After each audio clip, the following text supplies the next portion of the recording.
ધાંગધ્રા ઘુડખર અભયારણ્ય વન વિભાગ ધાંગધ્રા દ્વારા વન્ય પ્રાણી સપ્તાહ અભિયાન અંતર્ગત સાયકલ રેલી યોજવામાં આવી। 30 કિલોમીટર સુધી આ સાયકલ રેલી યોજાઈ હતી, જેમાં પેડલ પ્રવાસી ગ્રુપ ધાંગધ્રાના યુવાનો જોડાયા હતા।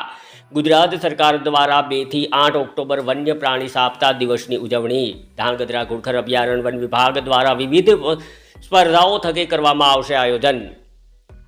समग्र भारत देश सहित गुजरात वन विभाग द्वारा आगामी दिवसों में वन्यजीव सृष्टि प्रत्ये लोको तेमज विद्यार्थीओं में जागरूकता आवे अने आ साथे विविध स्पर्धात्मक प्रवृत्तिओं साथे विद्यार्थीओं में ज्ञान अने केळवणीना भागरूपे गुजरात सरकार द्वारा आगामी दिवस में 2 ऑक्टोबर थी 8 ऑक्टोबर सुधी वन्यजीव सृष्टि संरक्षण अंतर्गत वन्य प्राणी सप्ताह दिवसनी उजवणी करवामां आवी रही छे।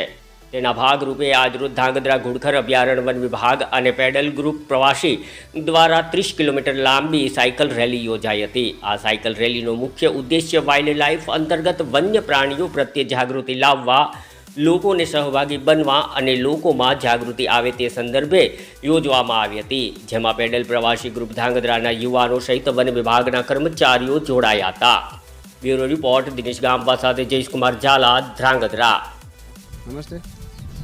ઘુડખર અભયારણ્ય વિભાગ વન્યજીવન ધાંગધ્રા તરફથી વાઇલ્ડ લાઇફ વીક જે 2 થી 8 ઓક્ટોબર દરમિયાન ઉજવાતું હોય છે, એના ભાગરૂપે આજે અમે પેડલ પ્રવાસી ગ્રુપ ધાંગધ્રા સાથે એક જાગૃતતા રેલી અભિયાનનું આયોજન કરેલું હોય કે જેથી લોકોમાં એક જાગૃતતા આવે અને વન્ય પ્રાણી બચાવે।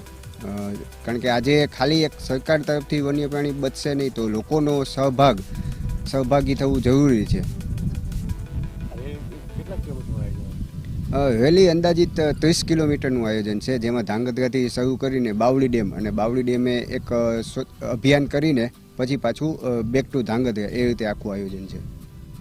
હું vice captain doctor Nilesh Sanghavi, અમારું પેડલ પ્રવાસી ગ્રુપ અને વન્ય વિભાગના સહયોગથી આજે વન્ય પ્રાણી બચાવ અભિયાનના વીક સંદર્ભે અમે લોકોએ સાયકલ રેલી આજે અંદાજિત 35 જેટલા સાયકલ રેલીઓ અમે યોજી અને લોકોમાં જાગૃતિ ઊભી કરી, કેમ કે વન્ય પ્રાણી દરેક બચાવશું તો જ આપણી ઇકોસિસ્ટમ જળવાશે। જય હિન્દ। લોકોને સંદેશો આપ્યા સાહેબે આજે આપ્યો અને અમે પણ એ આપ્યા ઈચ્છીએ છીએ કે દરેક વન્ય પ્રાણી અગત્યનું છે, ચાહે તે આપણને ન ગમતું હોય, ચાહે તે સાપ હોય કે ન આપણને અનુકૂળ હોય, પણ તે ઇકોસિસ્ટમનો એક ભાગ છે, તો આપણે દરેક પ્રાણીને બચાવવા, રેસ્ક્યુ કરવા પ્રયત્ન કરીશું।